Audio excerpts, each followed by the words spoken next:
The Breaking Through 3030 show is sponsored by Affinitive LLC. Values and investment advice together at last. Visit us on the web at affinitive.com.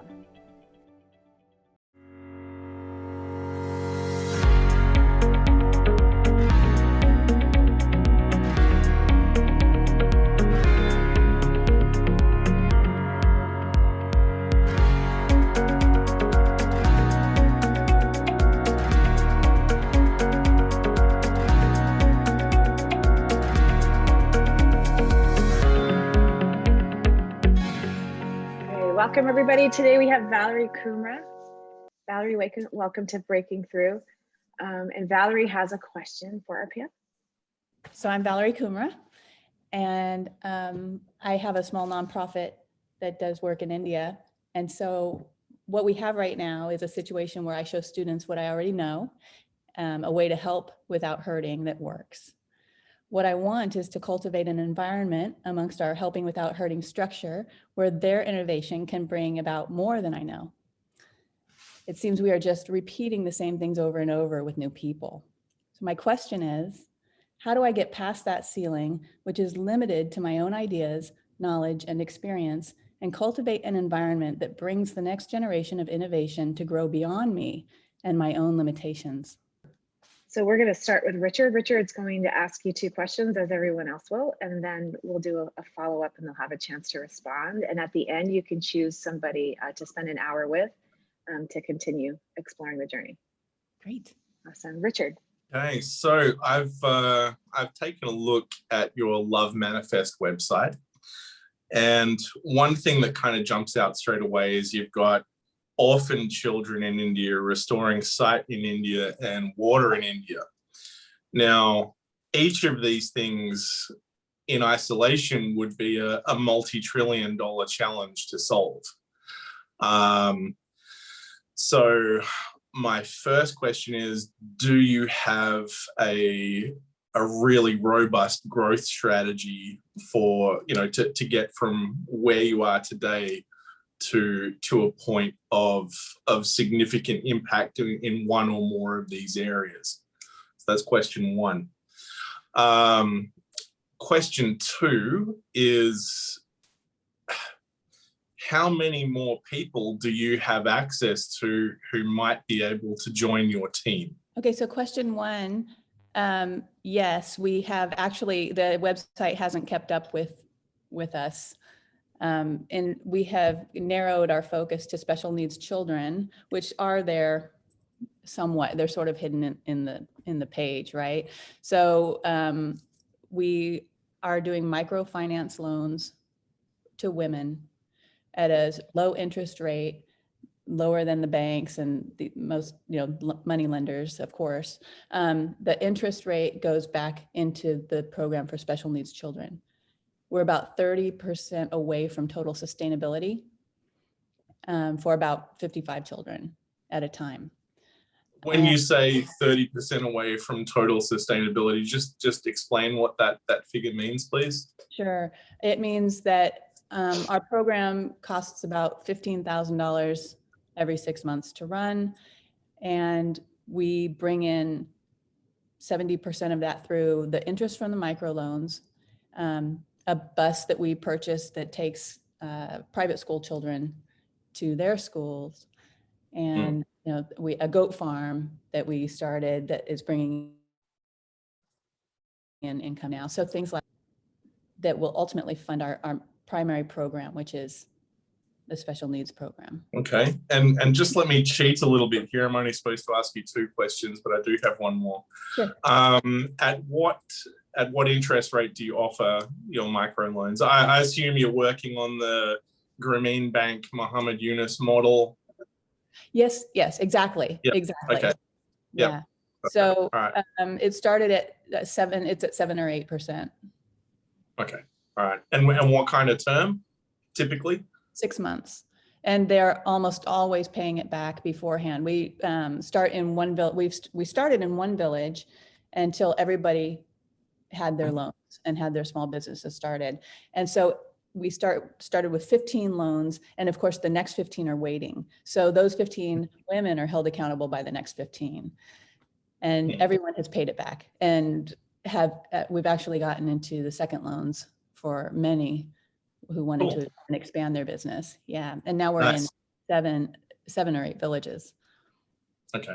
Yeah. All right. I'm done. Wonderful. Christy. Oh my goodness. The way I'm coming at this is I'm gonna have to change this up. So on the fly, here we go. First off, hi Valerie. Hi. Is there any other type of now I know that there's clean water programs and all that running. Is there any other type that does what you do right into the microloans for the the women over there, and then the special needs children? Is there anybody that does that besides you? We have partners. We have indigenous partners in India, and really they do everything. We are the funding. So our partners do everything. We don't do any of the work ourselves. Okay. And so, or do you mean other organizations that are doing the same? Yeah. Is there anybody else doing this micro loan program for the women and the children? I mean, is there any? Because I've never heard of that before myself. The interesting thing about this particular program, which we call, there's our I-35 program, and it's for special needs children who have been hidden away because of the stigma of having special needs children in India. It's considered a curse. And so our goal is to bring these kids out into the light, to place water in the villages where the children are and into the schools that accept them, to show that the blessings is not a curse. It's a slow process, but it's working. And so as far as this particular project that we have started, we started it with no money because we were doing water and we were doing cataracts and we were doing medical care and all of these things, and we still do water. So we had these grand ideas of we were going to start this big center and have all of this equipment for the kids to come. These kids have never even been out of their environment. They've never been away from their mom unless they were tied to the bed. And, when the mom had to go to work, or mom and dad. So it wasn't an abuse issue. This is an absolute necessity that they have to go to work, but they don't want their child to roam away. So we didn't have any money. So we found what was there already. So instead of bringing them away, which we never should have done anyway, our therapists went into the home.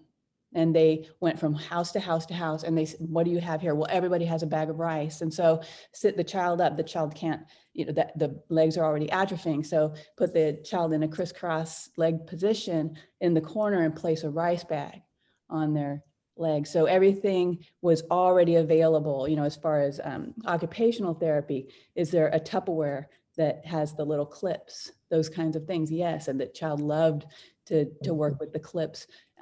We've seen just tremendous progress within weeks, children getting up and walking who were just lying on the floor drooling because they have some attention, and they're shown that, they're worthy of this because the families are so poor that most of their attention and money goes to the one that actually has a chance. So, but what we saw was that this was the way that worked. And it was an accident, really. It was lack of funding that brought about the solution. And I've never seen another model. So we were just nothing, because I was looking, and there's nothing like this. And it's so replicable. And I would love to see that, right? I'd love to see it all over, because it's doable, and it gets the moms involved. And that's part of our program, is the mom has to be involved, because you have to do the therapies in between the therapy. And then, mothers groups were formed, and friendships with the children were formed. And we saw things that we never, ever anticipated, just by keeping the child in the home and going to them instead, and using what they had and not spending a lot of money. Okay. Another thing is how far does your program reach? Is it just one specific area? Is there any way of building maybe like a community of this somehow along in other communities? Can this catch on and grow? How has that happened? How has that worked? Yeah, in fact, we have quite a waiting list now. So we started in one little village that we happened upon because we were doing a water project there. Okay. And that's how we learned about these children and their families. I don't want to just limit it to the children, because it's the families are very much a part of our program. And then we've expanded into other villages, many other villages. I want to say we have reached probably 200 or 250 children, and our partners had to knock on the doors and say, hey, do you know of any children? Because they're hidden, but they're not anymore. They're being brought out because people see that this is actually quite special, and it works. We know what works by the evidence. So the kids are out walking around. Oh, yeah, moving and grooving. All right. Yeah. Thank you Awesome. very much. Sure. Thanks, Christy. Corey. Good morning, Valerie. Good morning. First of all, congratulations and kudos to you for stepping in and trying to solve your little piece of a massive problem, as Richard said, right? Any of these things that you do could, it's a multi-trillion-dollar problem. So kudos to you for that. I have two quick questions. The first one is, how are you vetting the people that you're bringing in? You said that you bring in students and you teach them what you know. How are you vetting those students? And that's first. How are you? Where are you finding these students? The majority come from one particular high school, but I've had other high schools, and I've had kids that I've seen. I've been a part of the Indian community here for the past 12 years when I started this, and their kids have grown up doing fundraisers for us, and now they're in high school, and they're all, everyone's looking for I won't say this about every student, but most of them are looking to enhance their resumes for college. But every once in a while I get that one or two that this actually means something to them. So with what we do in India and with students, I'll work with them for anywhere from 1 to 4 years. And we get what my personal desire is for them to get to know the children before they go and meet the children. So get to know who they are. They're praying for these kids. They know their stories. They know the parents' stories. Or if they're really interested in clean water, we talk about, what can you do here in order to achieve what you want to achieve there? And if they aren't able to do that, they don't get to go. So there's no, poverty tourism going on here. In fact, we're kind of anti-poverty tourism. If you have a desire to meet people that you are helping, then I'll help you do that. And so it really, the vetting comes through the school and what I know of these kids. It's not a ton of kids, anywhere from 3 to, I think at one time I had 10 was the most for 1 year. Okay.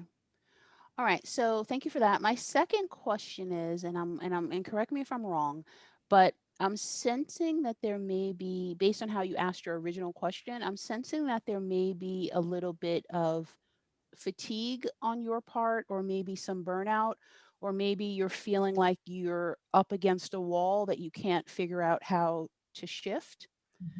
And again, correct me if I'm wrong, because I'm just kind of. You're absolutely right. Okay.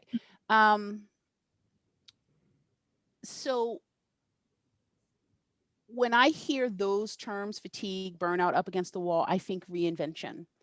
So my question to you is, if you're feeling that a reinvention of some sort would help, what needs to be reinvented? Is it you? Is it the business or the business model? Is it the offer that you're making in India? Is it your process for getting help on this side? Is it your fundraising? What do you think needs to shift to help you? Gosh, the whole, I love what we do. That's not even what is happening with that in India is, it's just, it excites me. It brings me to life. What is happening in America and students working with people that can't break past what I know. Like I was saying, I need something different to happen. I can't just show the same things over and over. So reinventing if we're going to continue working with students and bringing about innovation and new ways of doing things, that something has to change there. I can't keep working with high school students who just look to me as a mentor, but that we mentor each other, that we grow together, and they bring new ideas that we can work within the structure of not hurting other people. All right. Thank you, Valerie. Yeah, hello. Hi. It's nice to meet you, Valerie. Nice to meet you too. Okay, so as you were talking a little bit about the process, I would love to know a little bit more about how you go about educating the students right now before the process. Gosh, so it is its own process, and so we get together, we brainstorm on ways to further what we're doing.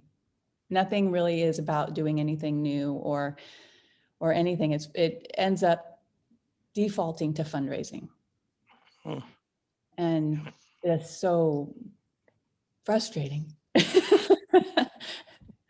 I just feel that it's such a better opportunity. We have this wonderful opportunity to discover rather than repeat. All right.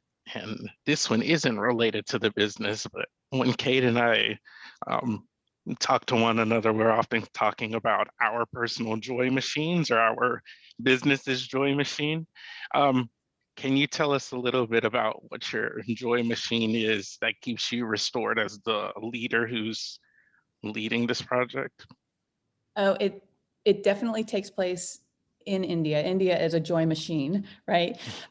In itself, if you're looking and not criticizing. I think my mentor says, we stand in awe of how they carry their burdens, not at their, in disgust at anything. We're in awe. It's that way. If I can constantly point, and that's, I think, where the best part of being a mentor to students is for me, I ask, where did you see Jesus today? And it's always where you would least expect. And so that, to me, that just brings about so much more. And that's what I don't want to give up, right? I don't want to give up those moments of seeing the divine in the least expected places, hiding in plain sight. So I don't want to give it up. And I don't want to give up seeing the kids getting up and walking, or hearing a 19-year-old girl speak for the first time in 17 years because finally people are talking to her, and who thought she just couldn't. And I said, well, nobody talked to her. So we get to see, this theology of being present, of showing up, and to see kids particularly, and adults too, because adults come on occasion, and I get to see them just break open and experience so much more. But there has to, it's two-way. We can't just go and take. So the joy machine doesn't happen without our work, our participation and our giving into this as well. We've taken enough. Awesome. Did that answer? Yeah, it did. Thank you so much. Awesome. We're going to go now and around and give everyone a chance to speak directly to you, Valerie. And so they'll share ideas, wisdom, whatever comes through. And at the end of that, I'll invite you to engage with one of them, and you can choose somebody while we're together, and we'll do a follow-up, and you can book some time. Awesome. Okay, we'll start with Richard. Hey, Valerie. You've done so much, and you've worked so hard.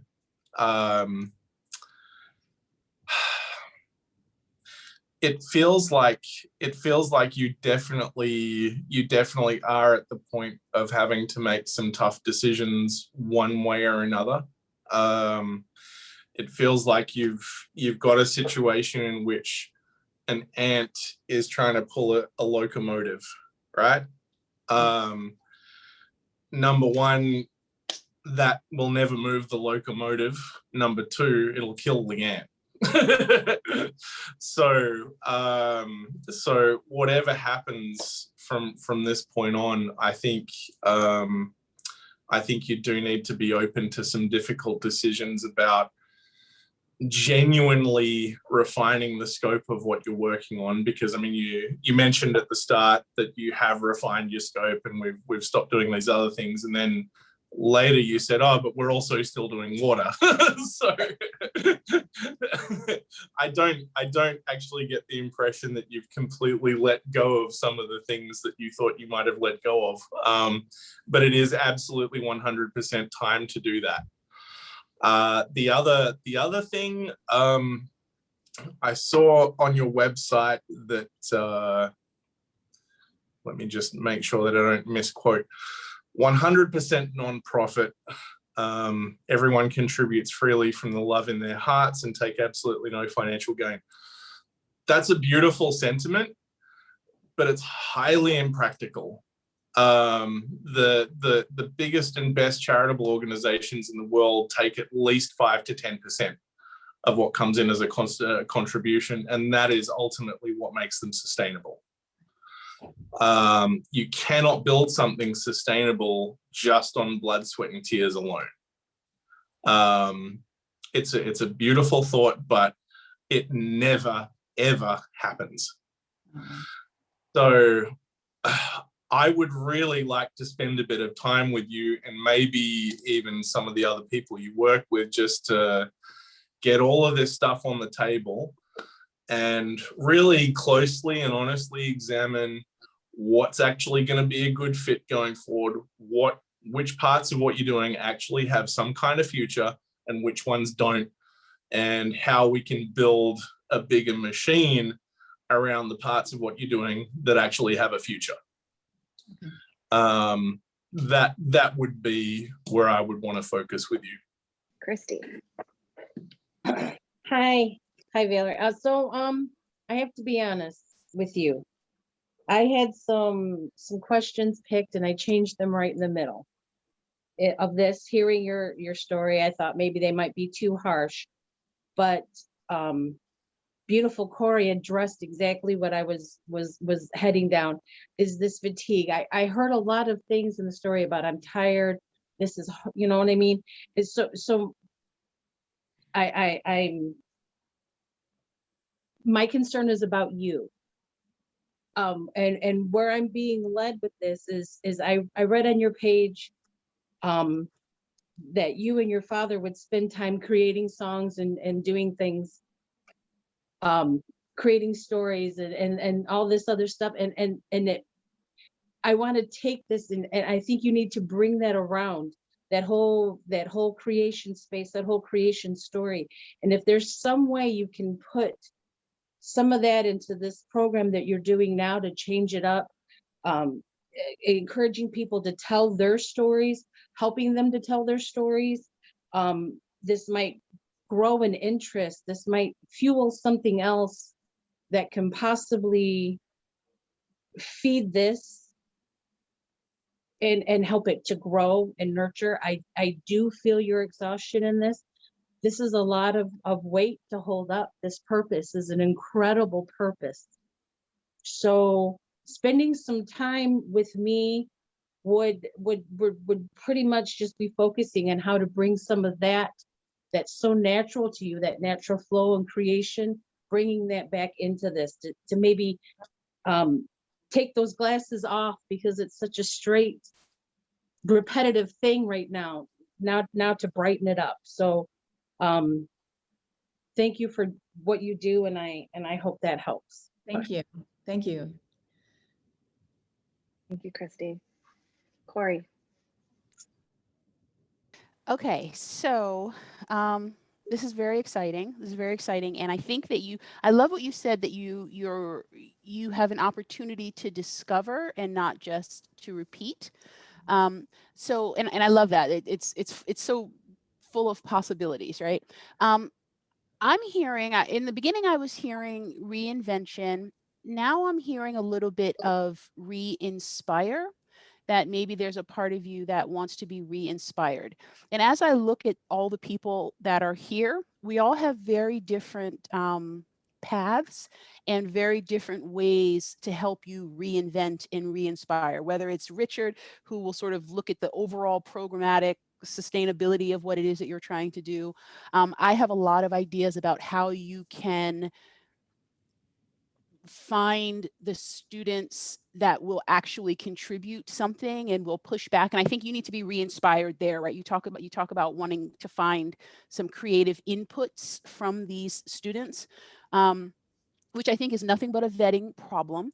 I don't know. We didn't get into why you're only looking at high school students when there are lots of other options for people that you could take with you to India who have lots of things to contribute and have more life experience and things like that. But also you can get some who will pay, right? Who will pay to go with you to India, which you can use to run your program. And it sounds like, and this is, I don't want to get into Richard's area of expertise, but you're saying you can run this program for $15,000, basically $30,000 a year. Mhm. I mean, that's incredible. I mean, if you can make this program work on that, you have so many options. I mean, you can get you can get students who will pay to come have the experience with you. Mm, yeah. Yeah. Yes. I know that business school students do that all the time. When I was in business school, people were going all over the world to do charitable things, and they were paying, right? They were paying thousands of dollars to go someplace for 2 or 3 weeks. Right. So if you feel like explaining why you started with high school students or how bound to them you are, have at it. But yeah, what I'm hearing is that you need to be creatively inspired and feel like every time you meet with these people, you're learning also, and the program's actually getting better, so that you are not you're not the ceiling of the potential of the program. So I can offer you help with coming up with some ideas like that, sort of on a personnel level, and other people can help you with sort of the programmatic sustainability aspects. So that's my offer to you. And again, I'm willing to pair mine with somebody else's if you want to, or we can do a session or two, whatever would work for you, because there's a lot going on, but you've got a good group to help. Yeah. Yeah. Awesome. It's it's so wonderful hearing everybody's perspective, because what kept coming to mind as you were sharing is, oh, there needs to be some kind of incubator. And so when I think about having an incubator or creating an incubator, it's like you help set the container, but then you allow others to come in, whether it be college students, adults, college students, or high school students, because then it's about them sharing their ideas and you pulling out the stories in them or helping them shape their stories of why they want to do it, where they want to go, how they want to contribute. And so then it's about creating a shared future together through that incubator versus, here's Valerie's future, here's what I want to do. So if we were to work together, I would definitely want to do some work around that. The other piece is for you personally. I do a lot of work with leaders and business owners around personal restoration.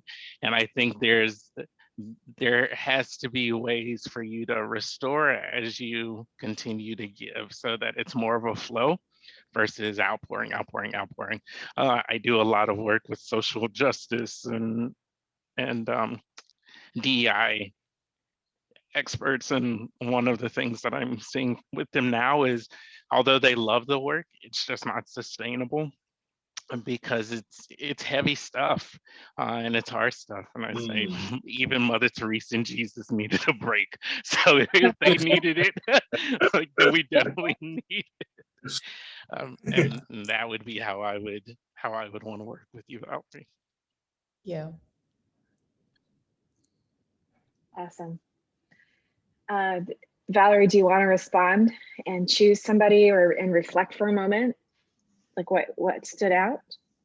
Oh, what didn't really? I mean, everything that all of you said is spot on. I don't even know. I'm kind of overwhelmed that you've got all that. you all. But it's all of those things. And yeah. And it's trying to, I think, what you had said about, not being sustainable at 100%, that's what kind of made us unique. And what people who give through Love Manifest really love is that we don't take any travel expenses. We don't take, but just the other day I was saying, this is really expensive. I can't just keep, put my own bill here. I'm taking kids to India, and I'm paying for my own way as well. So, and then if you look at, let's say it's $7,000 a year, that's almost 4 wells, that we could put in. So, I always do that. I always look at what's better use of that money. So, and then finding just to answer the question about why high school students is, we started this when my twins were in 2nd grade, and now they're college students. So I've basically followed them. So I worked with elementary school students when they were in 2nd grade, 3rd grade, 4th grade. And then they started, it was a 7th grade project that started the microfinance project. And so being able to see young people make such a significant impact on the world, and then to be able to introduce them to create that circle of compassion, where you actually, you're not just handing over a check, but you're looking into the eyes of the person who's receiving a cow, and being able to now support themselves and their families it's dramatically different. And so that's why, I went to high school, and I was going to stop high school and move on to college, and then, COVID and everything. So, but I don't know, nothing's changed. So, there's just so much here that I need to kind of sit with and be like, oh, well, they're all right. Every one of them is right. Which one is the most right? I So know. that you can book another time. So one time we were in this village one time in India, and they brought these babies over to us, and they were doing this. They were going to hand out an award, and they said, "Which is the most beautiful baby?" That's what they asked me. Oh, wow. my. Oh no. Yes, because we're going to give this, it was some financial, award. So they're having a big celebration because we did water and whatever. And so now it's my turn to pick the most beautiful baby. I'm like, you've got to be kidding. So this is that. Yes. This is that. You're all the most beautiful baby. Oh my gosh. Yeah. Do I have to make a choice right now? Oh my gosh. You do? Yeah, that's the fun. Dude, yeah. Oh God. Oh my word. Valerie, this is not meant to be stressful. It's just a little opportunity for another conversation. That's all. It's not, it's have fun with it. Okay. Yeah. Okay. I think Richard, so that I can get a handle on this, that side Wonderful. of it. Awesome. I think that's Beautiful. I'm really excited to have that conversation with you, Valerie. Really excited. I'm going to try and open myself up to receive it, because Maybe you need to meet with Donnie first. That's awesome. Thank you, Valerie, for being here. Thank you so much for the opportunity. Thank you, Valerie. To start the day. Thank you, Valerie. Thank you. Thank you so much. And good luck to you, Valerie. Thank you. Thank you. Thank you. I'll We'll speak follow to you up soon. All right. Bye-bye, everyone. Bye-bye. Bye.